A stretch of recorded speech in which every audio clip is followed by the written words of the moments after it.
Дивіться у цьому випуску BBC News. Як у коледжі розпочався декадник природничих наук? Як студентський колектив представляв наш навчальний заклад на профорієнтаційному заході в місті Нова Каховка? Як саме майбутні керівники спортивних секцій та клубів готуються до заліку, який пройде в Карпатах? Та як пройшли змагання з легкої атлетики серед молоді коледжу? Про це та інше дивіться далі.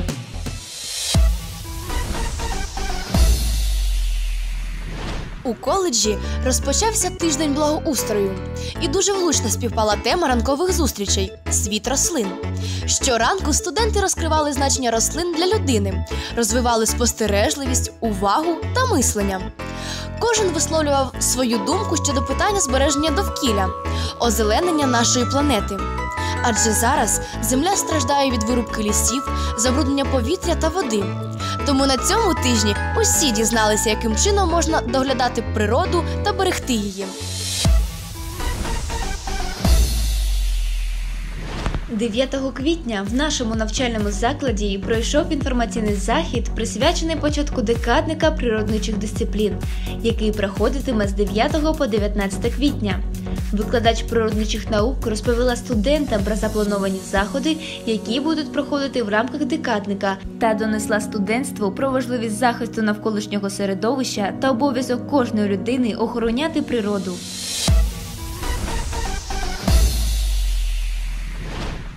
Забруднення природи є досить актуальною темою на сьогоднішній день.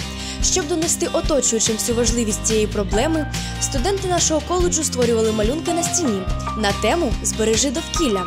А студенти 131-ї групи навіть запустили новий челендж «Посади дерево».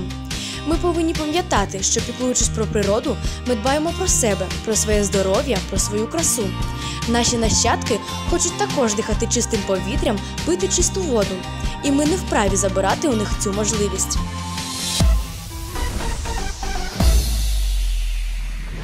19 квітня на базі комунального закладу вищої освіти Дніпровський педагогічний коледж буде проходити другий етап Олімпіади зі спеціальності «Дошкільна освіта».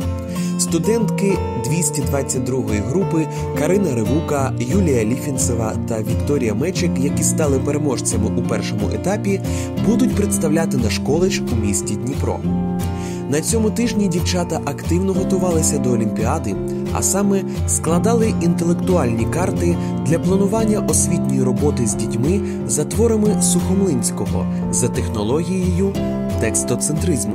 Вправляли свої вміння працювати з лего-конструктором, а також готували фрагмент гри драматизації з української народної казки на новий лад. Бажаємо дівчатам успіху в другому етапі та сподіваємося, що вони покажуть всі свої вміння на високому рівні. Студенти другого курсу спеціалізації керівники спортивних секцій та клубів розпочали підготовку до складання заліку, що відбудеться у Карпатах. Систематичні тренування загартували студентів як фізично, так і морально.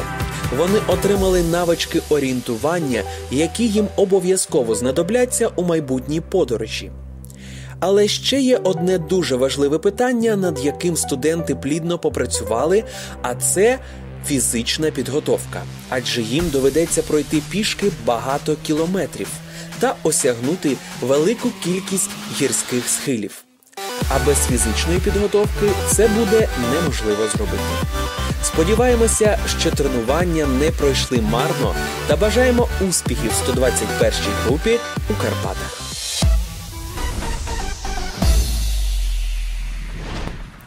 12 квітня весь світ відзначає День авіації та космонавтики.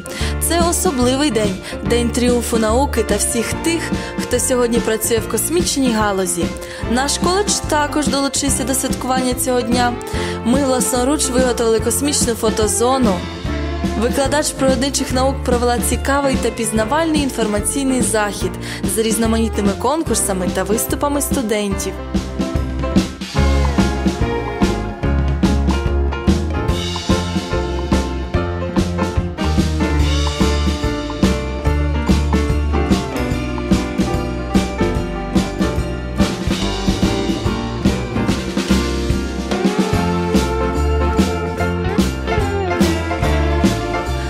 Після цього ми запускали у небо ракети.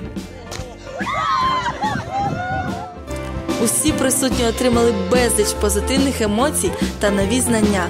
Космос – це наше минуле, теперішнє і майбутнє. Тому для нашого саморозвитку нам просто необхідно вивчати його. У переддень довкілля ми хочемо зробити наш коледж ще привабливішим. Тому пропонуємо кожній навчальній групі взяти участь у неймовірному флешмобі з висадження троянд. Давайте прикрасимо наш коледж всього одним саджанцем троянди 17 квітня і будемо милуватися красою та ароматом прекрасних квітів.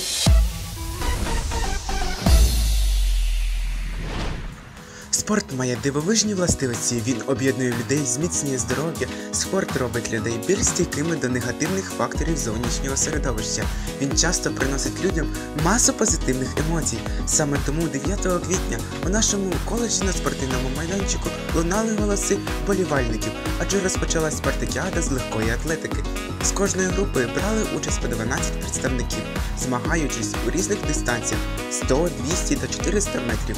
Ми вкотре переконалися у тому, що наші студенти є різноманітними особистостями, які не тільки показують свої знання у навчанні, але й з легкістю демонструють всім досягнення у спорті.